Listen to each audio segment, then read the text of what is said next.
რამდენ ხანში ასრულდება თქვენი ჩაფიქრებული სურვილი. არ აქვს მნიშვნელობა როგორი და რას ტიპის სურვილია. შეიძლება ეს იყოს ადამიანის კონტაქტზე გამოსვლა, რაღაცა კონკრეტული მოვლენის მოხდენის ალბათობა. ჩაიფიქრეთ, შეგიძლიათ სხვადასხვა საკითხი, სხვადასხვა ვარიანტი ჩაიფიქროთ, ინტუიციურად აირჩიეთ 5 ვარიანტიდან ერთ-ერთი კონკრეტ საკითხს ერთი ვარიანტი შეუსაბამეთ. პირველ ვარიანტს გეტყვით, რომ თქვენი ჩანაფიქრე, თქვენი სურვილი მომდევნო თვეში ასრულდება, ვინც მეორე ვარიანტი აირჩიეთ, გეტყვით, რომ მოთმინების გამოჩენისკენ მოგიწოდეთ ტარო და გეუბნათ, რომ იქონიათ მოთმინება, შესრულების ალბათობა არის.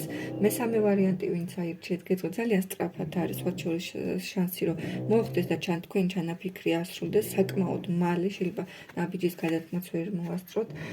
მეოთხე ვარიანტი, ვინც აირჩიეთ, აქ შეიძლება ძალიან გრძელვადიანი სურვილი თან გვაქვს საქმე მეოთხე ვარიანტის შემთხვევაში და ტარო გვეუბნება, რომ მომავალ წელს არის შესაძლებელი თქვენი სურვილის ასრულება დაახლოებით იანვრის თვეში.